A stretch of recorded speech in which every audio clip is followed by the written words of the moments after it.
வணக்கம். இன்னைக்கு வீடியோவில் நம்ம சுவையான மாங்காய் சாதம் எப்படி செய்கிறதுன்னு பார்க்க போகிறோம். இது ரொம்ப சிம்பிளாக செஞ்சிடலாம். ரொம்ப டேஸ்டியாக இருக்குங்க. வாங்க இந்த மாங்காய் சாதம் எப்படி செய்கிறதுன்னு வீடியோவில் பார்க்கலாம்.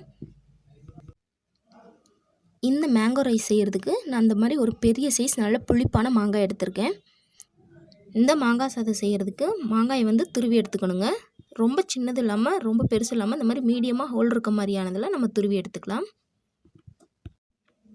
மாங்காயை இந்த மாதிரி கட் பண்ணி எடுத்து வச்சுருக்கேன். இப்போ இதை நம்ம துருவ ஆரம்பிச்சிடலாம்.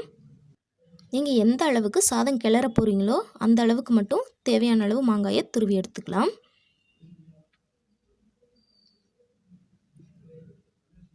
இந்த மாதிரி நம்ம எடுத்து வச்சுருக்க மாங்காயெல்லாம் நல்லா துருவி எடுத்தாச்சு.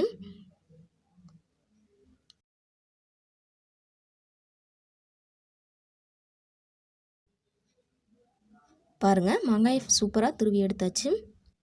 மாங்காய் இப்போ இதை நம்ம தாளித்து விட்டுறலாம். தாளிக்கிறதுக்கு ஸ்டவ் ஆன் பண்ணி அதில் ஒரு கடாய் வச்சுருக்கேன். கடாய் நல்லா சூடானதும் அதில் 2 டேபிள் ஸ்பூன் அளவுக்கு எண்ணெய் சேர்த்துக்கிறேன். இந்த எண்ணெய் நல்லா சூடானதுக்கப்புறமா அதில் 1/2 டீஸ்பூன் அளவுக்கு கடுகு, 1 டீஸ்பூன் அளவுக்கு உளுந்து, 1 டீஸ்பூன் அளவுக்கு கடலைப்பருப்பு சேர்த்துக்கலாங்க. அதுக்கப்புறம் 1 டேபிள் ஸ்பூன் அளவுக்கு வேர்க்கடலை, வறுக்காத வேர்க்கடலை சேர்த்துக்கிறேன். சேர்த்துட்டு இது எல்லாத்தையும் நல்லா பொரிய விட்டுறலாங்க. இது எல்லாம் நல்லா பொரிஞ்சதுக்கப்புறமா இப்போ இது கூட நம்ம ஒரு கொத்து கருவேப்பிலையை சேர்த்துக்கலாம். அதுக்கப்புறம் 2 பச்சை மிளகாயை இந்த மாதிரி நீல வாக்கில் கட் பண்ணி வச்சுருக்கேன், அதை சேர்த்துக்கிறேன். அதுக்கப்புறம் 2 வரமிளகாயை இந்த மாதிரி கிள்ளி உள்ளே சேர்த்துக்கலாங்க. சேர்த்துட்டு இதையும் நல்லா மிக்ஸ் பண்ணி விட்டுக்கலாம். இது எல்லாமே நல்லா வதங்கிடணுங்க.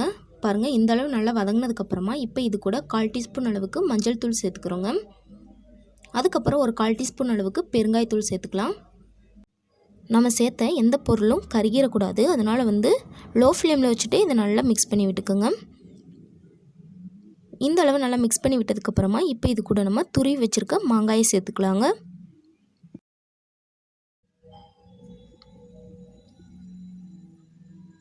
நம்ம துருவி வச்சுருக்க மாங்காயை சேர்த்தாச்சு. இப்போது இந்த மாங்காய் சாதத்துக்கு தேவையான அளவு உப்பு சேர்த்துக்கலாங்க. உப்பு சேர்த்துட்டு இதை நல்லா மிக்ஸ் பண்ணி விட்டுக்கலாம். இந்த மாதிரி நல்லா மிக்ஸ் பண்ணி விட்டு ஒரு 2லேருந்து 3 நிமிஷம் மாங்காய் நல்லா வதக்கி விட்டுக்கலாங்க. மாங்காய் துருவி எடுத்துருக்கனால வேக ரொம்ப நேரம் ஆகாது. 2-3 நிமிஷத்துலேயே நல்லா வதங்கி வந்துடுங்க. இந்த மாதிரி சுருண்டு நல்லா வதங்கி வரணும்.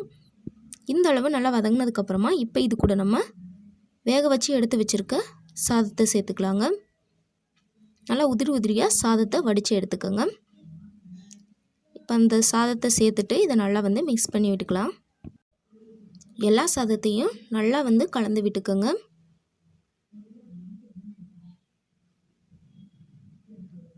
இந்த மாதிரி நல்லா மிக்ஸ் பண்ணி விட்டுட்டு ஸ்டவ் ஆஃப் பண்ணிக்கலாங்க. அவ்வளோதாங்க, ரொம்பவே சுவையான சூடான நம்மளோட மாங்காய் சாதம் ரெடி ஆயிருச்சு. எந்த அளவு சூப்பராக இருக்குன்னு பாருங்கள். டேஸ்ட்டு ரொம்ப அட்டகாசமாக இருக்குங்க. ரொம்ப ஈஸியாக செஞ்சிடலாம்.